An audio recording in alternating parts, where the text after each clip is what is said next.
बिस्मिल्लाहिर्रहमानिर्रहीम।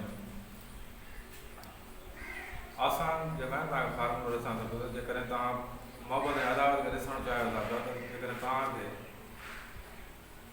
इल्म ऐदाद या अबजद उन में तव्हांखे जेका मालूमात थोरी घणी जेका हुजणु खपे। जेकॾहिं तव्हांखे इल्म अबजद अचे थो पियो त पोइ उन में तव्हां आसानी सां जेका आहे कंहिं बि माण्हू जी सोच ऐं पंहिंजे तरफ़ उहो तव्हां ते केतिरो माइल आहे उहो तव्हां आसानी सां पढ़ी सघो था। उन जो तव्हांखे हिकिड़ो फार्मूलो ॾिसां थो पियो, उहो ॾिसो ऐं उहो कामयाबु आहे। फर्ज़ी लेवल ते जेकॾहिं रसूल भाई दालवाल उनजा आदाद जेकॾहिं 1198 में ईअं अलीपुरा जा आदाद 555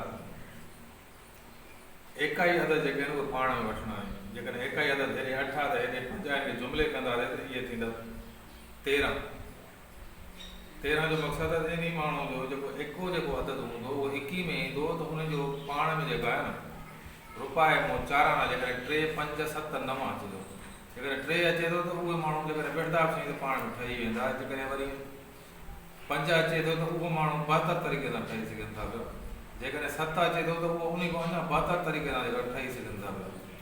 जेकॾहिं उनजो आदाद 9 अचे थो आख़िर में एकाई में जमो करणो पोइ त उहे माण्हू तमामु सुठा हाई लेवल जा उहे दोस्त हूंदा आहिनि।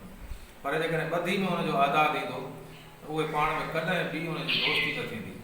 जेकॾहिं जमो एकाई ॾह एकाई में जेकॾहिं पहिरियों अचे थो की ॿधी में बाद में 21 में अचे थो त पहिरियों उहो मुखाफ़त हूंदा ऐं बाद में उहो पाण में ठही वेंदा। जीअं फर्ज़ी लेवल ते मिलंदा रहो हिन आदाद में गॾिया त टोटल जेके 86 थिया आहिनि।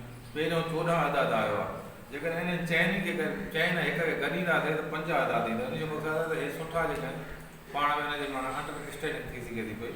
पर बाद में पहिरियों माना इहे पाण में जेको आहे न हिन जो कंहिं बि लेवल ते जेका आहे न हिन जी ॻाल्हि बिल्कुलु मखसूस हूंदी, थोरी हूंदी या घटि हूंदी। ईअं बशीर अहमद आहे आख़िरी आदाद 5 ऐं हिननि खे जेकॾहिं गॾींदासीं त इहे 13 थींदा। हिननि जो मक़सदु आहे त इहे सुठा जेके आहिनि मुंड में दोस्त हूंदा लेकिन नॉर्मल तरीक़े सां जेकॾहिं 13 खे पाण में जमो कंदासीं त 4 थींदा। हिन जो मतिलबु हुनजो रिज़ल्ट पातल न हूंदो आख़िर में।